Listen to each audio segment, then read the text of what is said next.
The worst part of being forgotten ain't the quiet. It is the day you finally figure you have stopped listening for your name.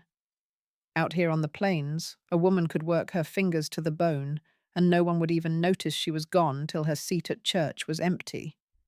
This story is about a woman like that, and about the day the big rains came. It's about help that shows up when you did not ask for it, and the grit it takes to let it in. If you have ever felt like you are holding on all by yourself, this one is for y'all. This content was carefully researched, developed, and manually edited by our team to deliver meaningful stories with valuable life lessons. Every narrative is crafted to entertain, inspire, and empower our audience. We believe that great stories can change lives, and we are committed to bringing you content that matters. Thank you for being part of our community. She is down in the mud when the rope slices through her hands. The heifer's eyes go wide with fear. Its hooves tear up the muck while the rope burns a path across her skin. The line rips clean away from Grace's raw palms. She nearly falls. The cold water pulls at her dress, heavy and determined, dragging her down. The creek is already well past its banks, swallowing up fence posts and willow trees. These cattle are the only things she has left in the world. If she loses them, she loses the farm. A crack of thunder splits the sky. 30 more head of cattle were bunched up near that rising creek. She could just turn and run. The house was up on a rise, high and dry, safe and so very empty. But her own blood was already mixing with the muddy water, her hands bleeding freely. Her fingers were getting numb from the cold and the sharp pain. She waded in deeper, grabbing for another rope that was snaking by in the current. Her teeth began to chatter, so she bit down hard to stop them. She just kept on moving. The rain had the taste of iron when she had to open her mouth to catch a breath. If you happen to be listening to this from a place where the storms hit hard in the fall, or if you just know what it is to keep fighting when nobody is looking, leave a comment and tell us where you are from. It can sure help to know we are not the only ones out there. She heard it over the sound of the storm, the pounding of hooves. Grace looked up. Rainwater streamed into her eyes, blurring her sight. Up on the ridge, maybe 200 yards away, where the grass was still green and dry, a rider sat on a sorrel mare.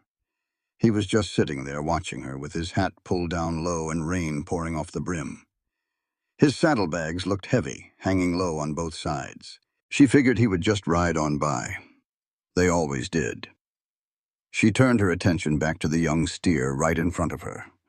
She managed to loop the rope around its neck. Her palms screamed in protest where the rope had torn them open. A mix of blood and mud covered her fingers. She did not bother to look up at the ridge again. There was no need to watch another stranger just disappear over the horizon. The steer bellowed. She pulled hard. Her boots sank further into the mire. The mud latched onto her ankles, making every single step a struggle. A deep cold was seeping right through her dress, into her skin, and down into her bones. The next time she dared a look toward the ridge, the sorrel was tied to a little scrub oak. The man was making his way down the long slope, coming right for her. She watched him close the distance. 50 yards, then 40. His boots made a squelching sound in the waterlogged earth. His oilskin duster was dark from the soaking rain. He did not shout to her. He did not even raise a hand. He just kept coming. He stepped right into the floodwater as if it were the most natural thing in the world. He stopped about 6 feet from her. She could smell the scent of his horse on him, a mix of sweat and leather and long days on the trail. His face was worn by the weather. A dark stubble grew along. Offer a hand?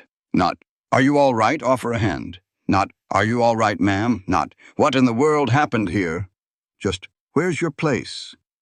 Grace's hand trembled on the rope. She used her chin to gesture up the slope. The cabin stood on high ground, its log walls and stone chimney barely visible through the sheets of rain. He stared at it for a long moment, then looked at the cattle struggling in the rising water. Then his eyes fell on her hands, which were still seeping blood. He gave a single sharp nod. Best save what's yours, then. He did not wait for her to reply.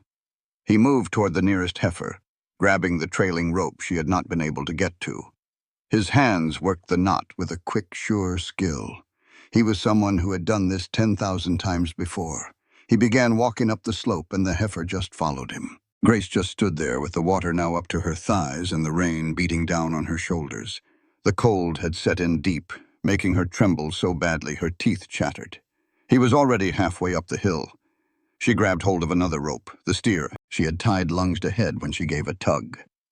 They fought their way through the mud together. Her hands left crimson smears on the rope. The stranger was already coming back down the hill. He passed her without a word and reached for the next animal.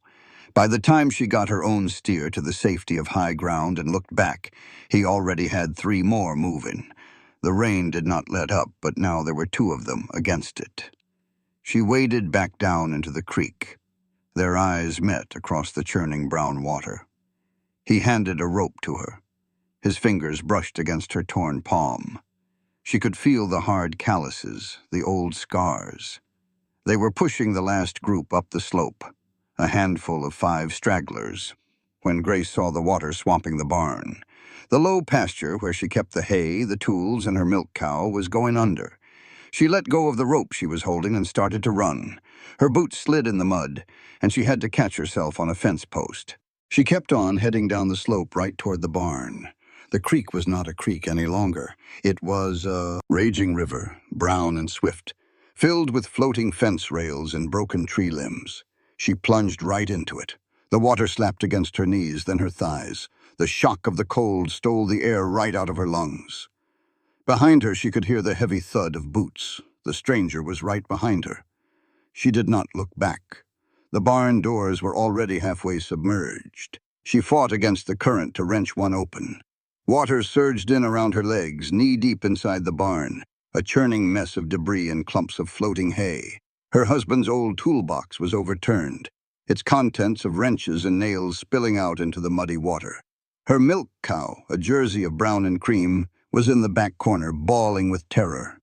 Her eyes were rolling white in her head as she pulled against her tether. Grace slogged toward her, the water yanking at her skirt with every movement. "Easy now, Bessie girl." The cow thrashed her head back and forth. She did not want to go into the deeper water. She just did not understand. Grace took hold of the halter. Her torn palms screamed with pain. She spoke to the cow in a low, steady voice, the same way her husband had always shown her. "Come on, that's a girl. Come on now." The stranger splashed past her without a sound. He did not ask what needed doing. He just started pulling harnesses from the wall, a coil of wire, a hammer, the handsaw. He loaded up his arms with anything that was not bolted down. Grace untied the tether. The cow yanked back with all her might. Grace held on tight and kept talking. "That's it, girl. Easy now. It is just a little water. You have walked through worse than this." The cow took a hesitant step and then another one.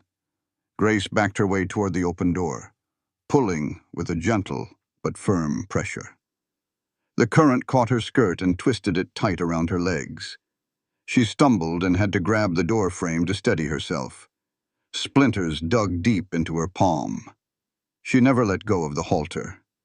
The cow followed her out into the river that used to be her pasture. The water was up to Grace's waist now, and moving fast, pushing hard against her, trying to sweep her off her feet. The cow balked at the deep water. Grace held onto the halter with both of her bleeding hands.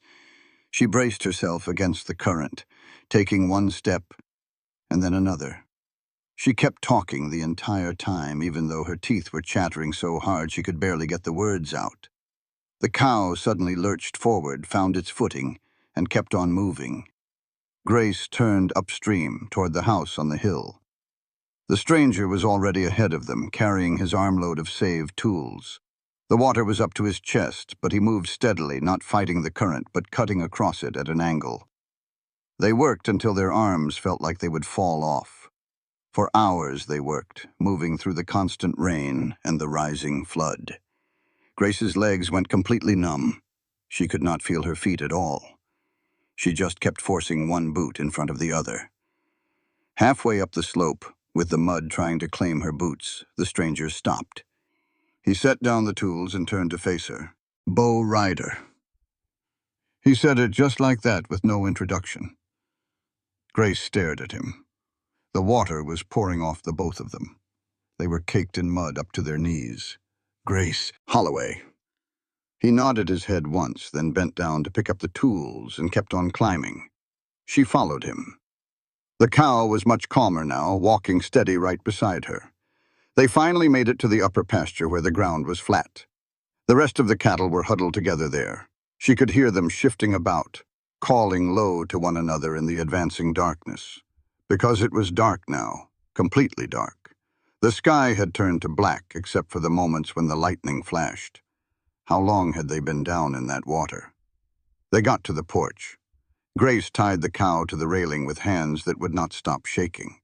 She looked down at the valley below. It was gone. There was nothing but brown water stretching out to where her pasture used to be. The lightning flickered again and the water threw the light back, a flash of silver on brown. The barn was half gone. She could just make out the peak of its roof. Everything else was swallowed up. The road, the bridge, everything below the house had vanished under the water. Bo Ryder stood next to her, dripping and shaking, probably from the cold. His duster was plastered to his body and his hat was still streaming water. He ought to leave, but there was no way the road would be clear for days, maybe even a week. Neither of them spoke that truth out loud. Grace's teeth started chattering again. She clenched her jaw tight and looked at him. Really looked at him. He was soaked clean through, covered in mud up to his chest. He was still holding that coil of wire and the hammer, as if he did not know what to do with them.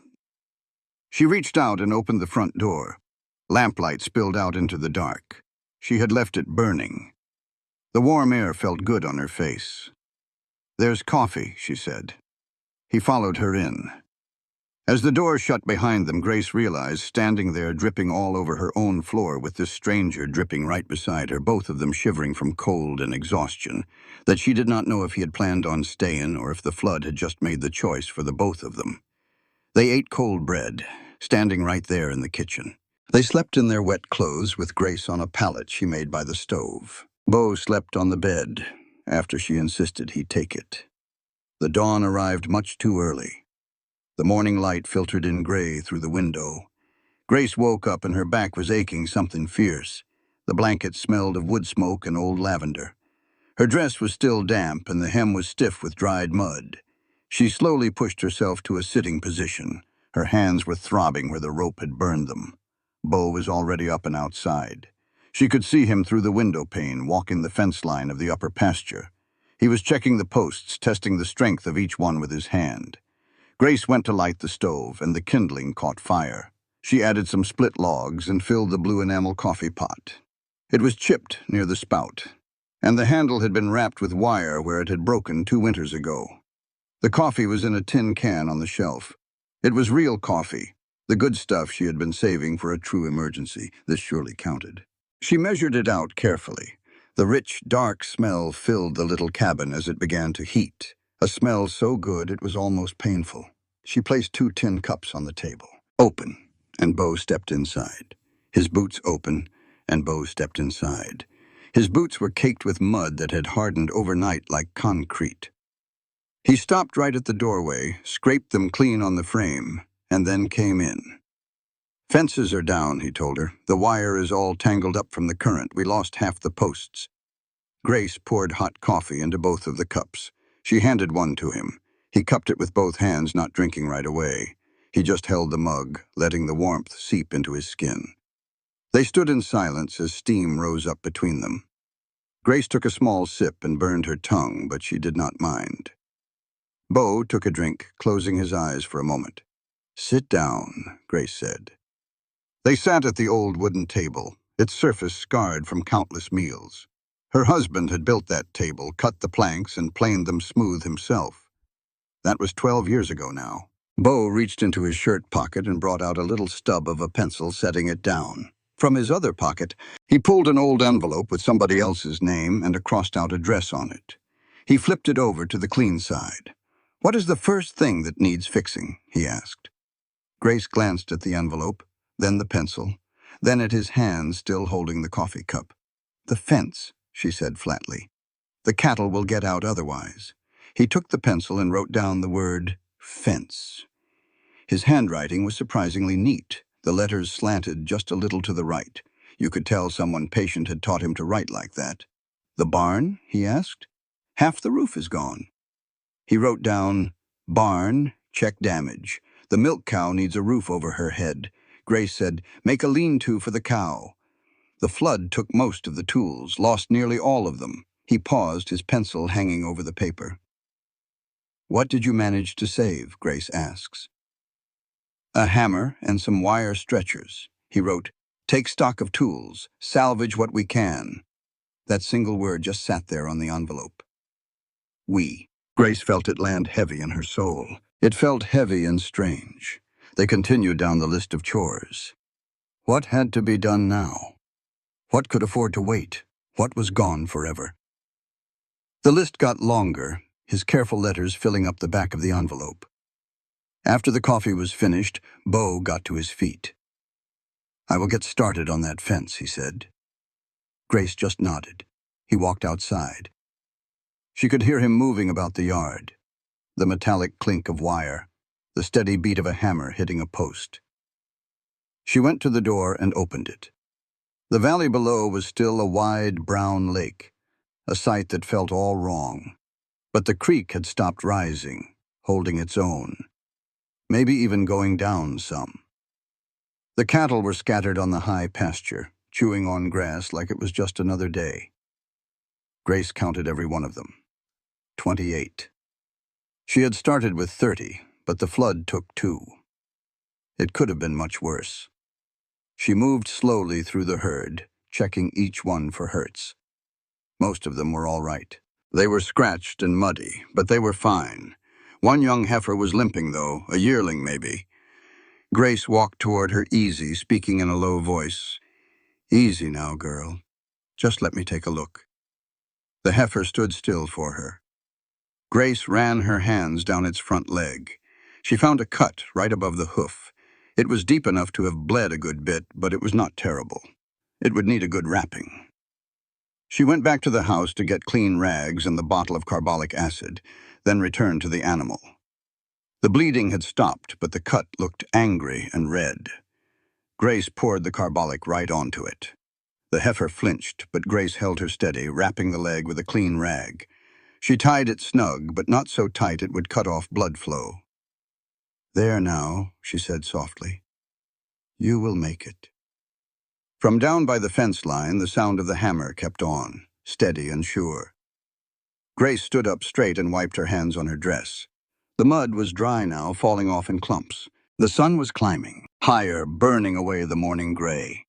The mud was beginning to crack around the edges as it dried. She returned to the house and sliced a piece of cornbread from a pan she had baked 3 days ago. It was getting dry and hard. She wrapped it in a flour sack cloth, then opened a jar of white beans she had cooked up last week, spooning a helping into a tin bowl. She took it all outside. Beau was down at the far end of the pasture, mending a break in the wire. His hands moved fast and certain. When he pulled the wire taut, it made a high, singing sound that traveled over the grass. Grace walked his way, the food feeling heavy in her hands. He saw her coming and stood up, wiping the sweat from his brow with the back of his hand, leaving a smear of dirt behind. She offered him the bowl and the cornbread. He took them, but he did not sit down. He ate standing right there, his eyes scanning the property as he chewed. He looked over the pasture, the cattle, the long stretch of fence that still needed mending. The barn, down in the bottom land with floodwater still licking at its foundation. He is taking it all in, Grace thought. Memorizing the place like he was fixin' to stay. But he never said so. And she never asked. He finished eating and handed the empty bowl back to her. "Thank you," he said. She gave a little nod, took the bowl, and started to walk away. "Grace!" he called out. She stopped and turned around. He just stood there, holding his wire cutters in one hand, his other arm hanging loose. He opened his mouth to say something, but then he shut it again. Whatever it was, he kept it to himself. "This fence is going to take a few days," he said instead. "I know," Grace answered. She went back to the house and put the bowl in the wash basin for later. She stood by the window, just watching him work. The sound of the hammer hitting the post rang out again and again. The sound echoed in the quiet, and Grace realized she had been listening for it. That constant rhythm was proof that she was not alone. The evening started to arrive. The sunlight coming through the window turned to gold. Grace was at the hand pump trying to fill the basin to wash up. She grabbed the iron handle and pushed down. A sharp, hot pain shot right through her palm. She bit down on the inside of her cheek and pushed again. The water trickled out, cold and slow, splashing into the tin basin. Her hands were shaking on the pump handle. Bo was at the table coiling up salvaged wire. He glanced up and watched her for a second before he put the wire down and stood up. He walked across the room, not in a hurry, just at a steady pace. Grace kept on pumping, refusing to look at him. He reached over and took her by the wrist, gentle as could be. He carefully turned her hand over so the palm was facing up. The rope burns looked even worse than the day before. They were an angry red. In some spots, the skin was peeling, and in others, a clear liquid seeped out. Grime was worked deep into the raw skin. "These need to be seen to," he said. It was not a question. Grace tried to pull her hand away. He held on, not squeezing, but just firm enough that she would have to fight him to get free. "Sit," he told her. He pulled out one of the wooden chairs, its legs scraping loudly on the floorboards. Grace sat down, her hand still held in his. He let go and walked to the shelf over the wash basin. He found her old medicine tin, a black metal box with faded red flowers painted on top. The label had worn away a long time ago. He carried it to the table and opened it up. Inside was a little brown bottle of carbolic, a few strips of clean cloth, and a folded piece of paper that once held sulfur powder, but it was empty now. Bo picked up the carbolic, went to the stove, and lifted the kettle to feel how much water was in it. There was still some left from that morning. He placed it on the hottest part of the stove top. The metal made a soft ticking sound as it started to warm up. He never asked for her permission. He just moved around her kitchen like he already knew where everything was. When the water was good and warm, not yet boiling, he poured a little of it into a clean bowl, and he added a couple drops of the carbolic. A sharp, biting smell filled the small room, so strong it made her eyes water. He brought the bowl over to the table and sat down across from her. "Your hand," he said. Grace held out her right hand. He took it and dipped a rag into the medicated water, wrung it out, and gently pressed it against her raw palm. The sting was instant and sharp. Grace sucked in a sharp breath through her teeth. She did not make another sound. She just grabbed the edge of the table with her other hand. Bo worked slowly, cleaning away the grime from the broken skin. The rag came away stained with dirt and old blood. He rinsed it out and cleaned it again. The water in the bowl grew murky. Grace found herself studying his face. It was weathered by years of being out in the sun. He had lines around his eyes from a lifetime of squinting. A dark stubble covered his jaw. His mouth was a firm line of concentration. His own hands were covered in scars. She could see them clearly, the white lines that ran across his knuckles, a puckered spot on his thumb where something had taken a bite out of him long ago. His palms were thick with calluses from years of handling reins and ropes and tools. But for all their roughness, his touch was careful and sure. He was gentle on the most painful spots. When her right hand was finally clean, he began to work on her left. That one was in worse shape. The rope had cut deeper into the skin. One burn ran right across her lifeline where the skin had split wide open, showing the pink flesh below. He cleaned it with the same patience, never rushing. Then he reached for a stack of old bed sheets on a shelf. Grace had washed them just last month and hung them on the line to dry in the sun. They were soft and worn thin from years of use. Bo tore one into long strips. The old fabric made a soft ripping noise. He took her right hand again, placed a piece of linen over her palm, and began wrapping it, going over and under and between her thumb and her fingers. He made it snug, but not too tight. He tied a knot at her wrist, tucked in the loose end, and then did the same thing to her left hand. When he was finished, both of her hands were wrapped up in clean white linen. They were protected. "Should have tended to these yesterday," he said in a low voice. Grace looked down at her bandaged hands and tried to make a fist. The linen stretched, but did not bind her. "There is nobody around here to see them anyway," she said. The words were flat, a simple fact. She was not asking for sympathy, just telling it like it is. Bo put down the rest of the cloth and looked right at her. "I see them," he said. The only sound in the room was the ticking of the stove. Outside, a lone cow let out a low, sad sound. Bo leaned back in his chair, and the old wood groaned under his weight. He stared at the stove instead of at her. Grace rested her hands in her lap. The linen felt a little rough on her skin, but it was a good feeling. They felt clean and safe. "Where are you from?" she asked quietly. Asks. Bo just kind of shrugs his shoulders. "Ain't been anywhere in particular, mostly just drifting." Grace holds her tongue, letting him take his time. After a minute, he speaks again. "Ever since the war wrapped up." She figures he doesn't mean the big one. He rubs at his jaw. "A smaller affair down in Missouri, more of a personal fight."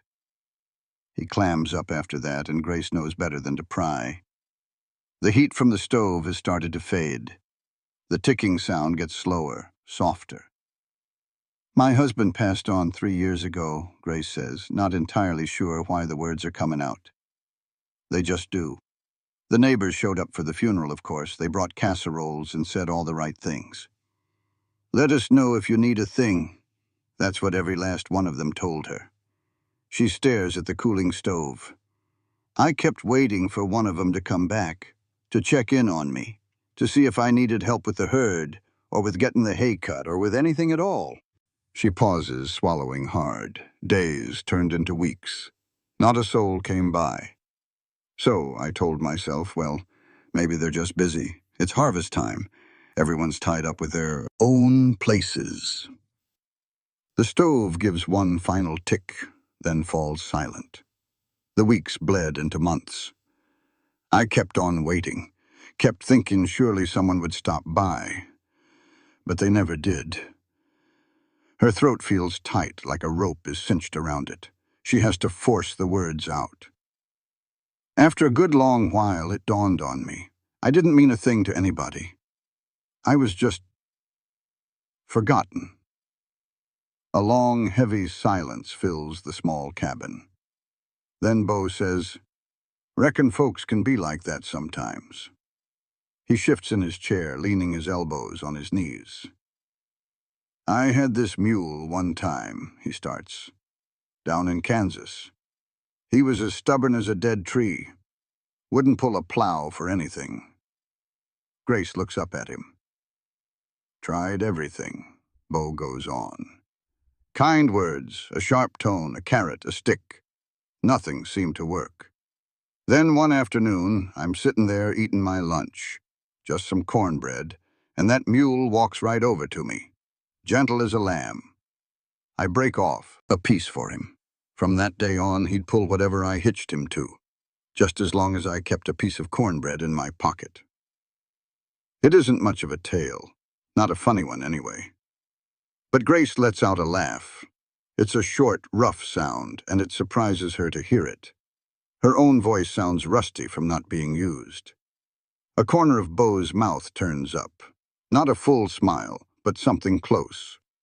Grace glances down at her bandaged hands, then at the wooden table between them, and finally at this man who bothered to stop when everyone else just rode on by. "How long are you figuring on staying?" she asks. The question just hangs in the air, mixed with the smell of lamplight, medicine, and wood smoke. Bo doesn't answer right away.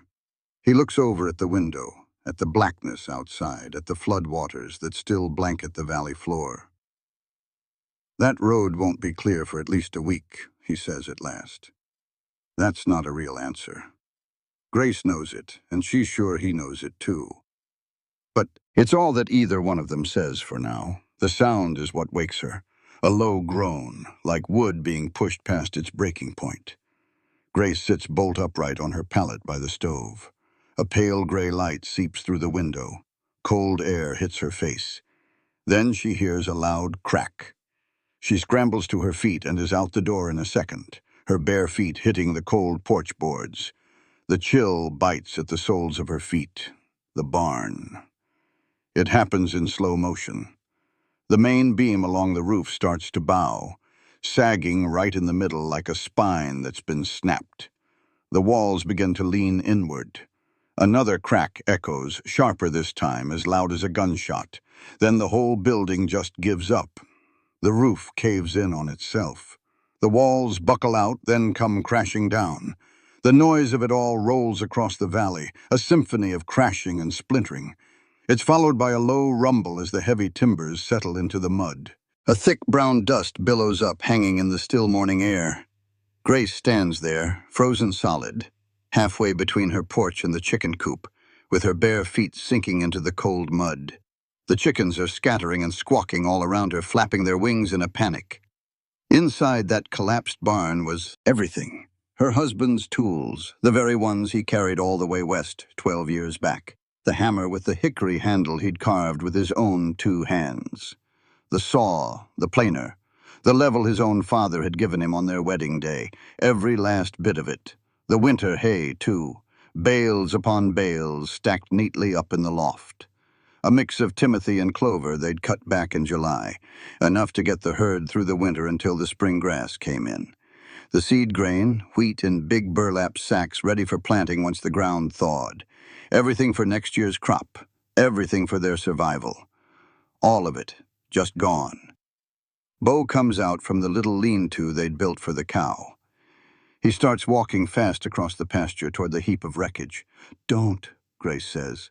Her voice is flat, empty, sounding dead even to her. He stops in his tracks and looks at her. "It's all gone," she says.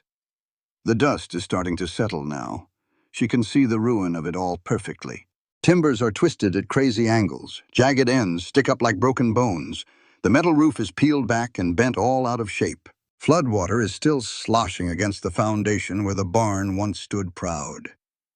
Bo just stands there, looking from the ruined barn to her, and then back to the barn. Grace turns around and walks back to the house. Her feet leave a trail of muddy prints on the porch. She can't feel the cold anymore. She can't feel anything at all. Inside, she sits down at the table and lays her hands flat on the wood. The bandages are filthy now, the edges frayed from all the work she'd done yesterday. She just stares at the grain of the tabletop. Oak. Her husband had planned these boards himself, sanded them until they were perfectly smooth. The surface is covered in scars from years of life.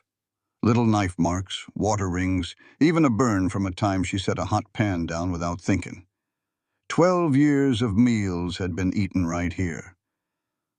Bo comes inside but doesn't shut the door completely. He just stands there in the doorway, not saying a word, just being there. Grace doesn't even look up, doesn't.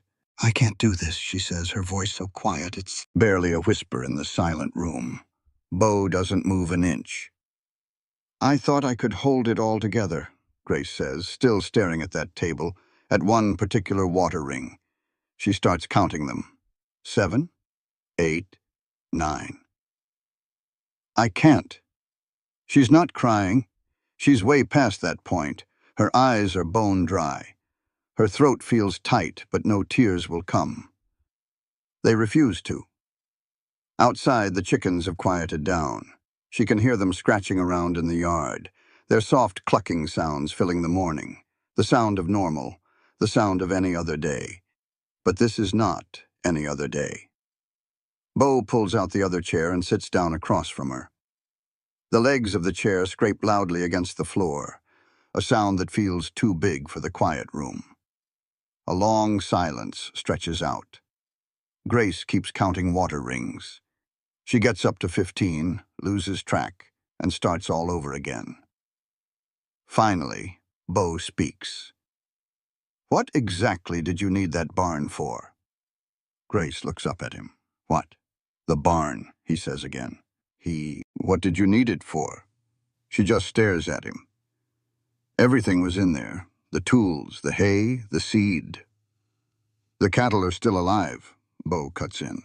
Not being harsh, just stating a fact. His voice is even and calm. The house is still standing. We can build a better lean-to for the cow. I've already got one started. We can plant oats instead of wheat this year. They grow faster. They don't need as much. He leans forward, putting his elbows on the table. You don't need what's gone. You've got what's right here. Grace looks down at her bandaged hands and flexes her fingers. The linen pulls tight across her palms where the burns are still raw underneath. What's here? 28 head of cattle up in the high pasture. The house, the land, the well that the flood didn't touch. The chickens scratching outside and the cow safe in her lean-to. And Bo sitting right across the table from her. She takes a deep breath and lets it out slowly through her nose. The hay, she says. How am I supposed to feed them through the winter with no hay? The creek's already going down, Bo says. In a week, maybe. 2. We'll be able to get down to the low pasture. There's grass there. It'll grow back once the water's gone. We'll move the herd down there. They can graze later into the fall that way. By the time the first snow flies, we'll have cut enough to see 'em through. Grace nods her head slowly. Her hands aren't shaking anymore. The tools. I've got a hammer. The saw is gone, but we can make do with what we managed to save. We can buy a new one the next time we sell a steer. There's that word again. Bo reaches across the table and pulls the old envelope toward him, the one with the list they made 2 days ago. He picks up the little pencil stub. He starts crossing items off the list with big, heavy strokes right through the middle of the words, through barn repair, through seed wheat, through winter hay storage. Then he starts a whole new list right below the crossed-out words. Grace watches as his careful handwriting forms on the paper. Lean-to for cow, finish. Cut grass in low pasture when water clears. Move herd down. Fence patch what we can. Move chicken coop to higher ground. Firewood, winter's coming.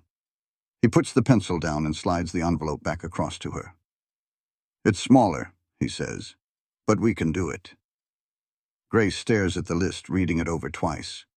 Her throat is still tight, but that heavy pressure in her chest has started to ease up a little.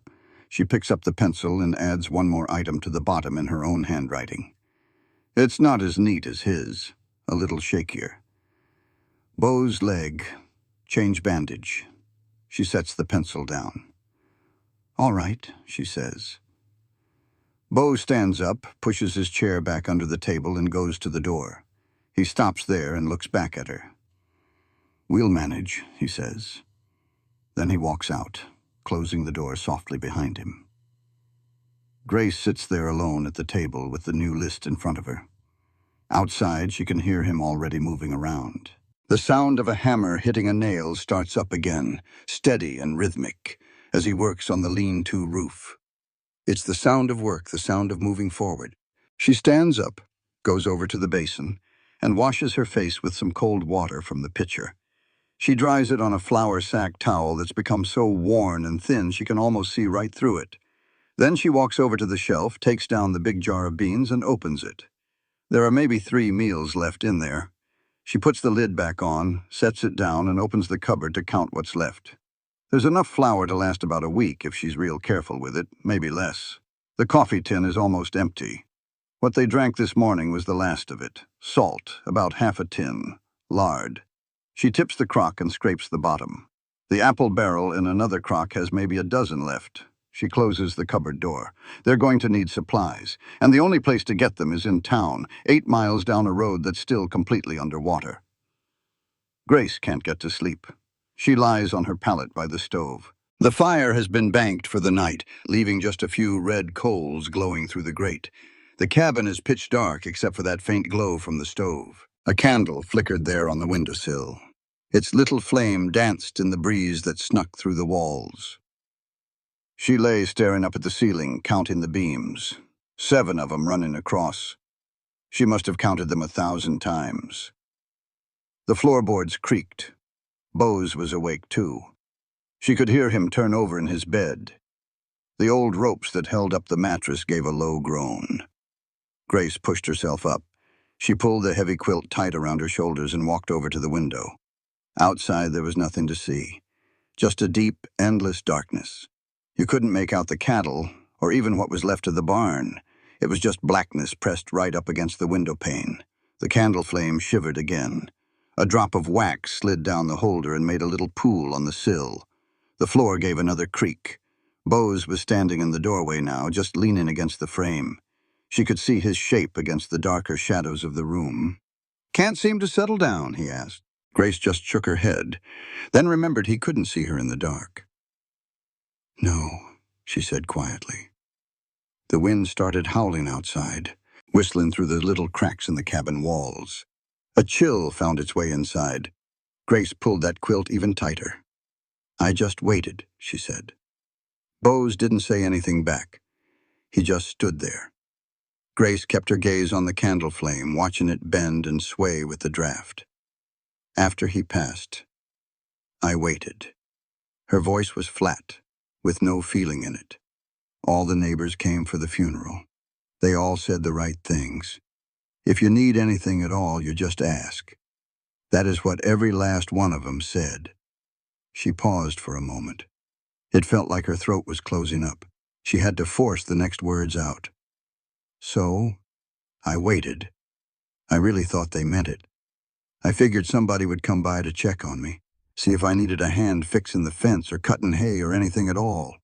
The candle dripped some more wax. It made a long trail down the side of the holder. Days went by and then it was weeks. I would stand out on the porch just watching the road. I would set 2 plates on the table out of habit, then have to put one of them back. Her hands started to tremble. She gripped the windowsill to steady them. I kept thinking, they will come tomorrow. They are just busy folks. Everybody has their own chores to do. She swallowed, and it was hard. But nobody ever came. Weeks turned into months, and it finally hit me. Her voice cracked. She cleared her throat and tried to speak again. I realized I had been standing there like a fool, just waiting on people who had already forgotten I was even alive. The shame of it all settled in her chest like a hot coal, just burning. I did not matter to nobody. I never really did. I was just a person who was there. And when my husband was not there anymore, there was not nobody who noticed or even cared. She could not bring herself to look at him. She couldn't stand to see what might be on his face. "That is the worst part of it all," she whispered. "It is not that they all forgot about me, but that I kept on waiting anyway, like some kind of, like I had no pride left in me at all." Bose shifted his weight. The floorboard beneath him creaked. There was a long, quiet moment. Then, "I know that feeling." His voice was raspy and low. Grace turned her head just a little. She still could not see his face in the darkness. "I came home after the war," he said. "It was just a little fight down in Missouri. I was not gone for long, maybe 6 months. I figured everything would be just the same when I got back home." He stopped talking. She heard him draw in a slow breath. The farm had been sold.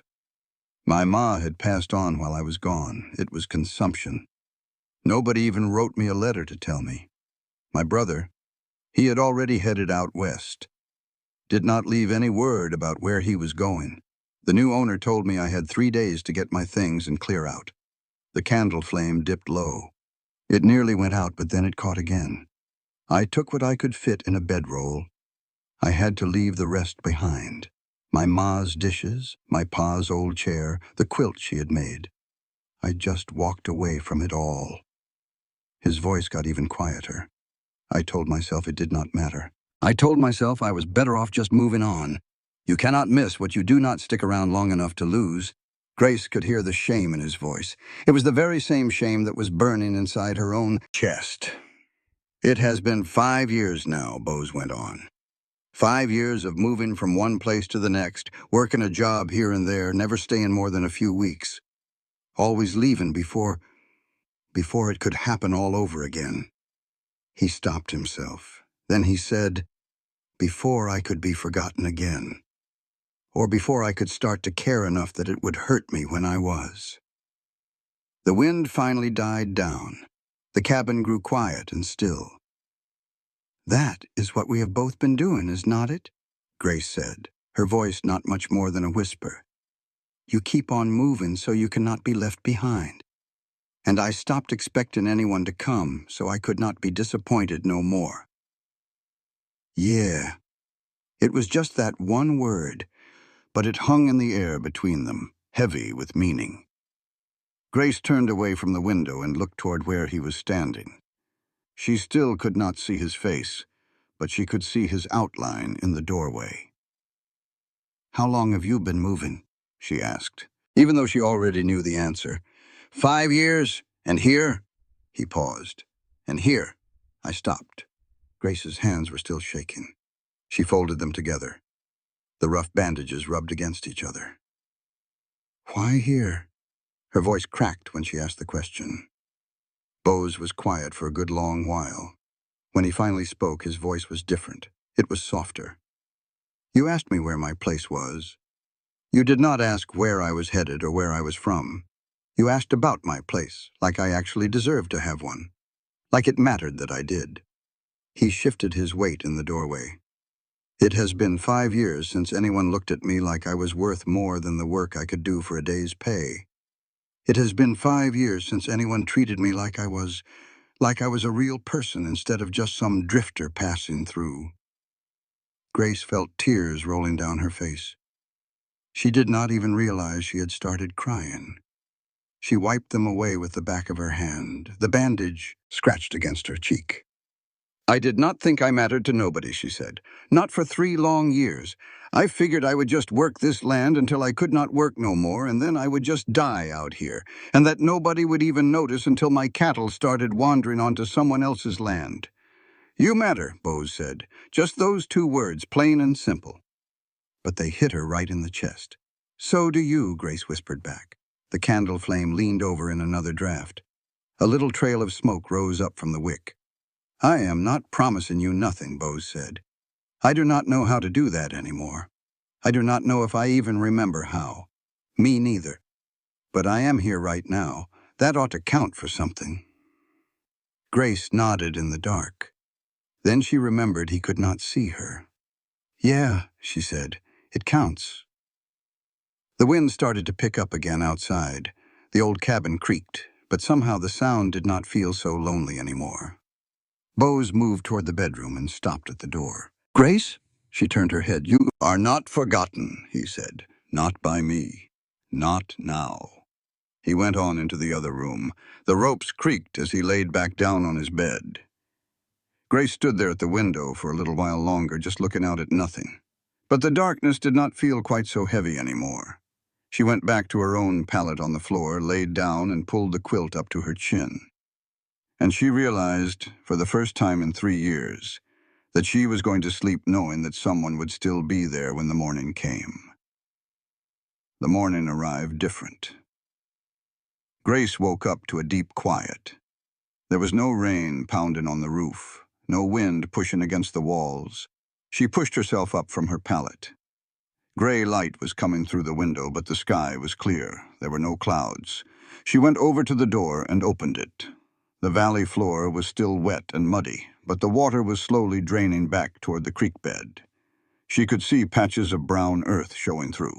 The creek itself was running high, but it was staying put. It was back in its channel, not spreading out across the pasture anymore. Bose was already outside, walking the fence line again and testing the posts. She watched him move with a steady purpose across the upper pasture. Grace lit the stove. The kindling caught fire right away. While the coffee was heating up, the last of it, she realized, she opened the cupboard again. She counted what little was there. Flour. Enough for 3 days, if she was real careful with it. Maybe 4. The beans were all gone. She had finished them yesterday. Some salt, some lard, a handful of dried apples. That was everything. When Bose came inside, she had 2 cups sitting on the table. The coffee was steaming. He drank his standing up, looking out the window at the water that was pulling back. "Creek is down," he said. "The road might be clear enough in another day." 2 days at the most. Grace wrapped her hands around her warm cup. The bandages on them were loose now. They needed changing. "The town is 8 miles away." "I know." She looked right at him. "We need some supplies. Flour, coffee, some beans if they have any, and salt." Bose nodded and set his cup down on the table. "I will go." Grace opened her mouth to say something, but then she closed it. For 3 years, she had handled every single thing by herself. She rode to town alone, bought her supplies alone, and came home alone. And Lord, she was tired. Her hands still hurt something fierce, and he was offering to go. "All right," she said. She went to the shelf, reached her hand behind the flour tin, and pulled out a small cloth pouch. It felt heavy. The coins inside clinked when she set it down on the table. "That is all I have got left," she told him. "I have been saving it. It should be enough for flour and coffee, at least." Bose picked up the little pouch, feeling the weight of it in his hand. He did not open it. He just nodded and tucked it safely in his shirt pocket. "Flour," Grace said. "Coffee, if they have got any. Beans, salt, and maybe some of those apples, if the price is not too high."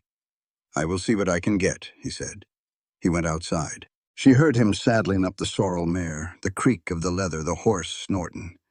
She heard Bose talking to her in a low voice. Then there was the sound of hoofbeats, getting fainter as he headed down the slope toward where the road ought to be. Grace stood on the porch and watched until he was completely out of sight. Then she went back inside, alone just like always. But it was different this time.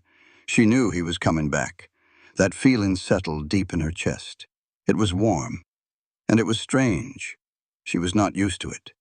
Grace got right to work. The makeshift shelter for the cattle needed mucking out. She took the shovel that Bose had saved from the barn wreckage. She went to the lean-to where the cows were tied up. The cow just looked at her, chewing its cud, calm as could be. Grace shoveled out all the dirty straw. Her hands ached, but the bandages protected the worst of the sores. She piled the muck outside and spread fresh straw on the ground. There was not much of it left. They would need to get more. She added it to the list in her head. When the lean-to was clean, she went to check the fence that Bose had been working on. The posts were solid, set deep in the ground. The wire was stretched good and tight between them. It was good work. It was better than her husband's ever was, though she would never say that out loud to anyone. She walked the entire fence line looking for any weak spots and found one post that was leaning. She props it up with a rock. It is a temporary fix, but it will hold until B can set it right. The sun climbs higher, burning away the last of the gray morning. The mud begins to dry, with little cracks forming at the edges. Grace steps back inside the cabin and stands in her kitchen. The silence is heavy, pressing in on her. She finds herself listening for the sound of hoofbeats, for him coming back. Her stomach growls. She has not eaten since yesterday, and neither has B. She looks at what little is left. She cuts the last of the cornbread, which is hard and dry now. She wraps it in a cloth. Then, without even thinking, she sets the table for 2 people. 2 tin plates, 2 forks, 2 cups. She is halfway to the stove before she realizes what she has done. Grace stops and looks back at the table. 2 places set. When did that happen? When did she begin expecting him to come back, to sit across from her, to stay? She leaves the plates right where they are. The sun is dropping low when she hears it, the sound of hoofbeats coming up the slope. Grace moves to the window. B is riding into the yard on the sorrel. The horse is tired, its sides heaving just a little, but not overworked. B knows horses, knows how to push them without breaking their spirit. He has burlap sacks tied on behind the saddle and a crate balanced right in front of him, along with some brown paper packages. Grace comes out onto the porch. B swings down from the saddle and starts to untie the sacks. He says, "I got flour," and hands her one. It is heavy, a good weight. There is coffee, beans, salt, and some dried beef. He lifts down the crate. Inside are apples, small red ones, maybe a dozen. And this. He pulls a folded newspaper from inside his coat. It is 2 weeks old, the Kansas City Star. He says, "I thought you might want some news." Grace takes the paper. The print is a little blurry. She blinks. She says, "Thank you." They carry everything inside, working together, his hands and hers moving around each other. It feels easy and natural, like they have done this 100 times before, instead of never. Grace puts the flour on the shelf, the coffee in the tin that has been empty for 3 days, and the apples on the table. Bee stands in the doorway, looking at the table, at the 2 plates she set out. Grace sees him notice them. Neither one of them says a word. Grace says, "The bread is stale, but it is all there is until I can bake more. I'm hungry enough not to care." They sit down. Grace cuts the hard bread and puts a piece on each plate. Bee unfolds the newspaper while they eat. He says, "It says here there was flooding all down the Missouri Valley." He reads, "Worst in 20 years. Towns downriver sent help to each other." He pauses and looks up at her. Nobody came out this far, though. Grace takes a bite of the dry bread. She chews it slowly, then swallows. They never do. Bee keeps reading. Crops lost. Livestock drowned. The bridge at Omaha washed out. He puts the paper down and looks at Grace. He says, "We got lucky." Grace looks around the cabin at the supplies on the shelf, at the bread on 2 plates, at the man sitting across from her. "Yeah," she says, "we did." Outside, the sky is getting dark. Stars are coming out, clear for the first time in over a week. Bee reaches for his cup and realizes it is empty.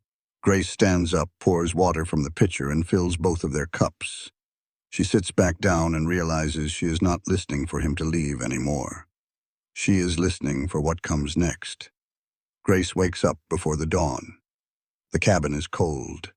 She lights the stove, coaxing a fire from the old coals. When the flames catch, she adds kindling, then a few split logs. The heat builds slowly. She takes the apples from the crate. Bee brought 6 of them, small and red. She washes them in the basin and cuts them into slices with her dull knife. She works carefully. Her hands are healing, but they are still tender underneath the bandages. She takes down the jar of cinnamon from the high shelf. It is nearly empty. It has been there for 3 years, saving it for what? She never knew. Maybe for this. She measures out what is left and sprinkles it over the apples in the bowl. When was the last time she baked anything more than survival bread? She cannot remember. It has been years. She makes the crust with lard and flour and cold water from the pitcher. She works it with her fingertips until it comes together. She rolls it out on the table. The dough tears in one spot. She patches it, presses the edges back together, and lines the cast-iron skillet with the crust. She fills it with the apples and cinnamon, cuts strips for the top, and lays them across. Her hands remember how, even though it has been so long. She slides the skillet into the oven and closes the door. The smell starts almost right away. Apples, cinnamon, and butter, sweet and warm, filling the whole cabin. Outside there is the sound of a hammer on a nail, a steady rhythm. Bee has been working on the lean-to roof since first light. Grace can hear him through the window. The measured strikes, a pause, 3 more strikes, another pause. It is the sound of building, of something being made instead of being lost. She goes to the window and watches him work. He is down to just his shirt despite the morning chill, his sleeves rolled up to his elbows. Each hammer strike is clean and precise, driving the nails straight and true. The frame is done. The posts are up. Now he is adding the roof boards, making it weatherproof. A real shelter, not just a temporary one. Grace wipes her hands on her apron. Flour leaves white streaks on the faded fabric. The pie is baking. She checks it twice. The crust is browning, turning golden. The filling is bubbling up through the lattice. Steam is rising. The smell is overwhelming now, rich and sweet, like something from a long time ago, from when things were different. When it is done, she pulls it from the oven with a rag wrapped around her hand. She sets it on the windowsill to cool. Steam rises from the cuts in the crust, carrying the smell of cinnamon and apples out into the autumn air. The hammering stops.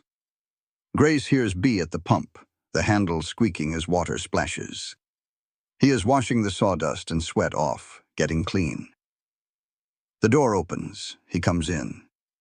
His hands smell like pine sap and fresh-cut wood and hard work. His shirt is damp with sweat despite the cold outside. He sees the pie on the windowsill and stops.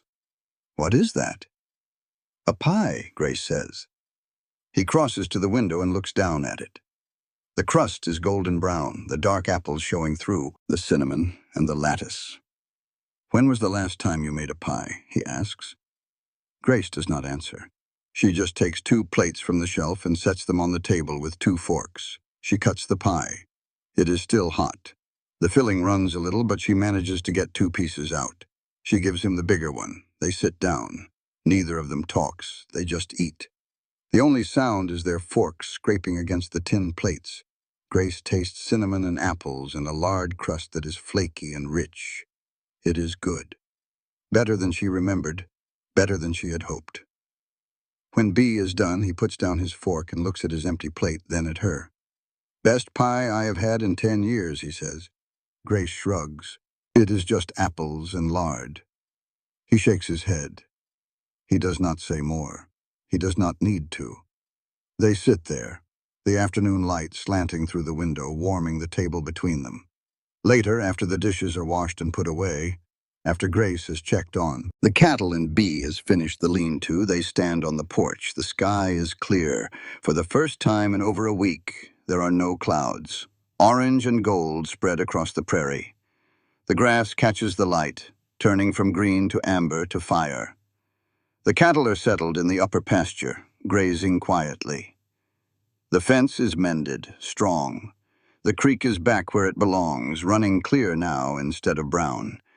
The valley floor is drying, the mud cracking in wide patterns. In another few days, they will be able to get down to the low pasture and start cutting grass for the winter. Bee should go. The road is clear. He could ride out tomorrow and be gone by noon. Grace does not say this. Neither does he. She looks at the sunset, at the way it spreads across everything, painting the fence posts gold, the cabin walls, the new roof on the lean-to, and Bee's weathered face beside her.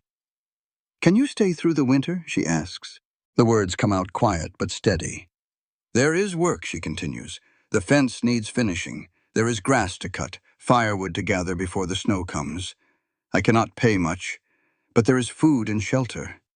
She stops and looks at him. Bee is not looking at her. He is looking out at the land, at the fence line he mended, at the cabin behind them. He looks at the cattle in the pasture, at the lean-to he built with his own 2 hands.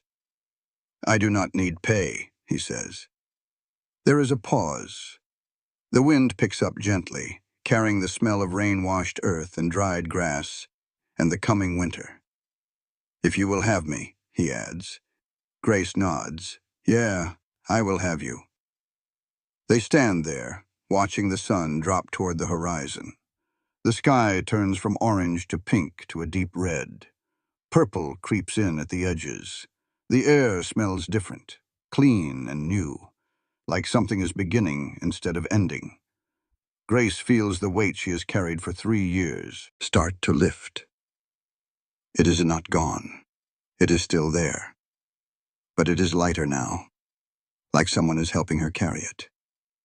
Bee looks out at the prairie, at the hills rolling away to nothing, at the fence posts marching across the grass, at the land healing itself slowly after the flood.